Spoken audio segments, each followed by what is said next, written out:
Welcome to Living Chassidus. Together, let's live the Chassidus we learn.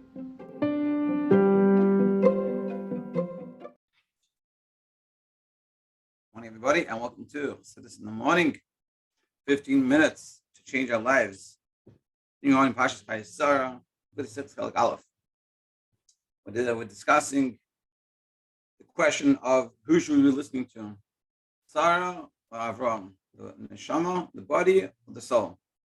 And we started to discuss this whole work of Baal Shem Tov, that when you see Shiur Seinecha, then we see a donkey, which we explained the deeper meaning of it. When you see a person, or you see your chumrius, your chamar, your chumrius, your gashmius, physicality, you see physical world, and you see the physical needs and desires that you have, and you don't like it because it takes you away from godliness. And see what do you want to do, and it's revetzach masay and davening and doing Torah mitzvahs and davening and learning and doing Jewish and being Jewish and Judaism is difficult. You want to say, the neshama wants to say, I don't want to deal with this. Like, let me out of here. I don't want to have to deal with this. So we answer him. Sebastian is answering, Azev, you have to go help him. Don't leave it. Most of the mitzvahs are with the body. You have to realize, when it said yesterday about like the famous Maimer, the Rebbe, on the first Sfartim Lochem, famous Maimer, and he says over there that the nefesh kiss is cold and calm, and nefesh bahamis is wild. But the vart is when you take that wildness and you control it, you can create much more. Like the vart, we say a lot of plowing is with the power of the ox, meaning if you would go to plow, or so to speak, the natural kiss would go to plow, or like a person. If I would go to plow a field, I would manage maybe one field, maybe once. But an ox has so much power to it. It's an ox, and you have to yoke, and you have to take charge of it, and you have to really control it. But once you have that yoke on it, once you get it working for you, it goes. And that's what the nefesh Bahamas. It says in the Maimon, if the Adi doesn't want to, or he wants to with the takeoff, with the strength, and he goes wild, and it's in a positive way that he can really, it doesn't need to sleep, doesn't need to eat, just keeps on going. And that's sort of what we're talking about. To get the nefesh Bahamas involved.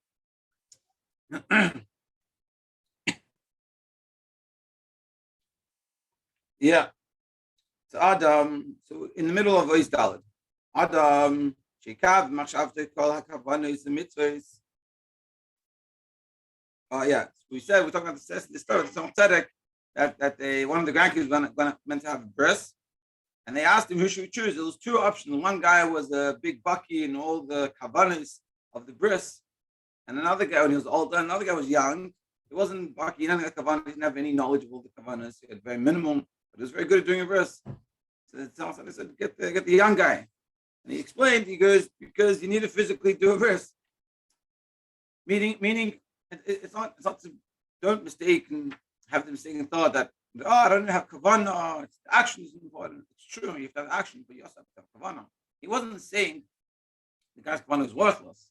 He's just saying ultimately a bris is a physical act, that has to be done. And if someone knows how to do that better, we got to do that.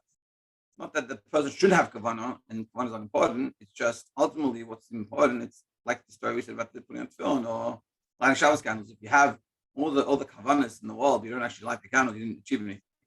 That's what we're saying. And this is what it means. Everything that Sarah tells you, you should listen to. We asked in the beginning, Sarah represents, from the Zayah, the Sarah represents the body, and Avram the neshama. Why are we saying that the neshama should listen to the body? Now we're going to explain that. Sarah remez laguf, like it says, according to the Zayah, that Sarah is the body. Because the main point, funnily enough, is the body. But now it's concealed. The last lava, when Mashiach comes, when the concealment goes away, and all that we don't get to see the reality will change, and we'll be able to see the reality. And in the reality, the guf, then the Sarah is more important. Yeah, va'ata davar helam as lava etavad milas aguf lidei giluim the mida kazush and neshama tekabel as chayus meguf to the extent that the neshama will get its chayus from the body, which is wild. Ela shehat at het inan Hakadosh Baruch Hu la'avos behelam, but Hashem put in to the forefathers in a concealed way. Olam hazeh me'ed olam haba. Something similar to Elam Haba. What's going to be like when Mashiach comes? That's why Hashem said to Avram, everything that she says to you, you should listen to him. Meaning, now when we look around, we look at the body as the problem, and the neshama is the solution. When Mashiach comes, the body won't be a problem; it'll be part of the solution. Not even more, that it'll be able to achieve more. It's like it says. Better 1 hour of tshuva and good deeds in this world than the whole world to come. Meaning, how special it is with the body doing the mitzvahs is in the Shiur we can't even imagine. And this is sort of a nice simple hisbonenus that we have to realize that when we do any mitzvah, say a bracha, we say Shema, a kid say a bracha, you say Meda'ani, wash your hands, nagavasa. We go to learn a little bit. We get some tzedakah. Every little mitzvah that we might think ourselves is little, it's not little at all. And we just got to sort of have that meditation, that is brain us. And like we said before, that we're meant to have Avos Hashem and Yus Hashem, we should feel it. It should affect us too. We actually feel it. And the way we do that, not by just doing more mitzvahs, but thinking about what we're doing. So when I give tzedakah, I'm not just giving tzedakah. It says in the letter that when you give tzedakah, that your hand becomes connected with Atzmos, Hashem's essence. And you're drawing down insight. When we have some self-control, some iskafia, what we achieve is the level of cervical almond being brought into this world, the level of godliness way above and beyond our capabilities in this world. And what we're saying is when we realize this and all these mitzvahs that we can do, the mitzvahs become like this opportunity to do. I can, such a simple thing, I give some tzedakah, and this is what I'm achieving. I make a bracha, this is what I'm achieving. I'm eating for the right reasons, what I'm achieving. I'm going to bed on time, this is what I'm achieving. I'm saying Shema, and this is what I'm achieving. And realizing that, so then everything becomes a lot more enjoyable, a lot more, and excitement and the felt that you have is much deeper. And essentially, what we're saying is that this is essentially how it is.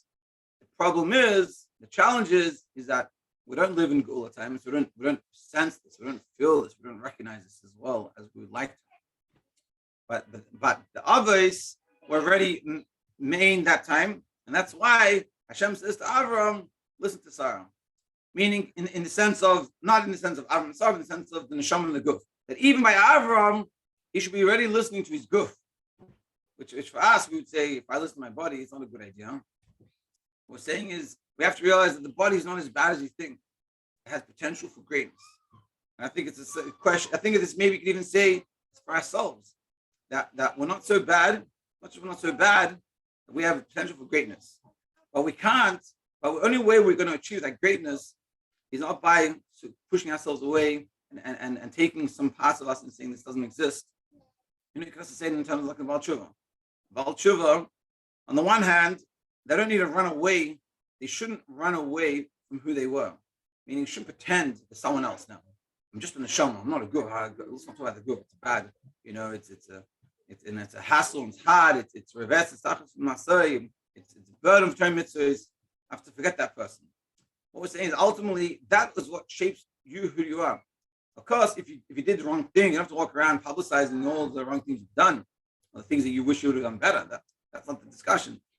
Right? But to realize, sometimes you see a Baal Tshuva and they're like, they don't want to pretend life didn't exist before they were from. And at the end of the day, that's what brought you here. That's the process. And if Hashem's in charge and Hashem is here, so then Hashem decided this is how your life is meant to be until this point. And b'hashgacha pratis. And what can we learn from those experiences? And I can say for myself, I also, I didn't always have the straight and narrow path. And I went to public school and I wasn't also frum. But out of all my friends that went to Jewish schools, I did fine, and Baruch Hashem, not just that, those experiences helped shape me who I am, and I'm thankful for them. Do I want tests in life? We don't want tests in life. But the things that come to us, that's what helps shape who we are. And we got to learn to grapple with this and to take this and to realize this and say, how can I help this in my service in my Avodas Hashem? How can that be part of it? Someone to be an ignored part of it, someone to walk around and publicizing it, but we can say, if it happened to me, Hashem wanted it to happen to me, and why did it want it to happen to me? What can I learn from this? How can this help me? And I think this is a very important point. I mean, this is what we're realizing, that Sarah, the body, when Mashiach comes, is going to be the best. That, like we say here, that the neshama is going to receive chayes from the body. But now we don't have it this way. But what we're realizing is, even though we don't have it this way, we're coming close to Mashiach time. We start to realize that how my body is playing its vital, integral role in serving Hashem. That's the question. We look at our body and our physicality and the time we have to eat. Eating is a simple example.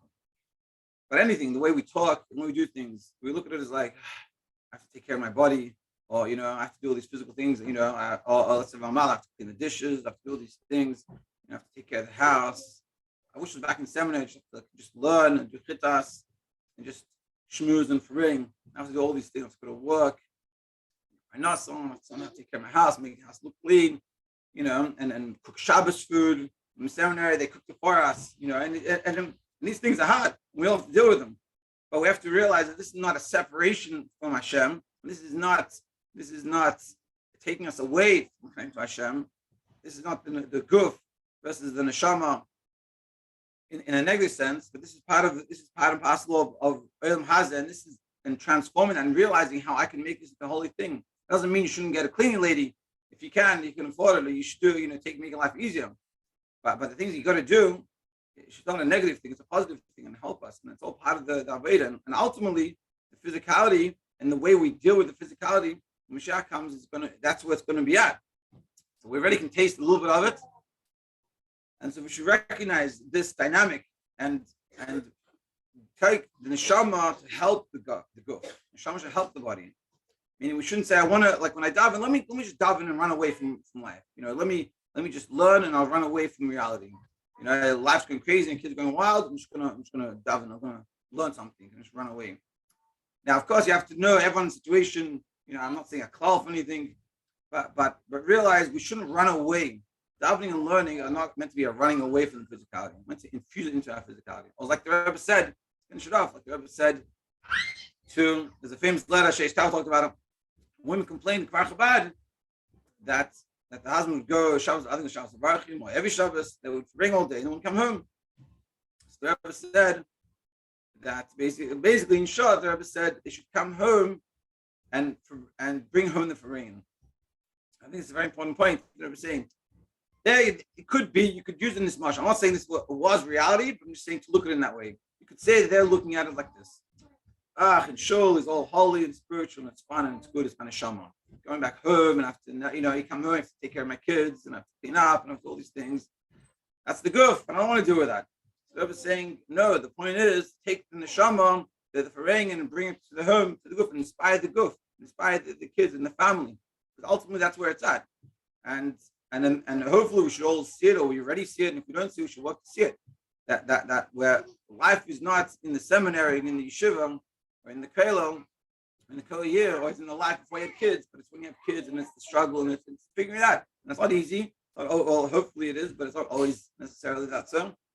But let's walk with it and let's do it and let's figure it out and let's enjoy it and realize that when we enjoy it, it's a whole different experience. Tomorrow we'll continue the next.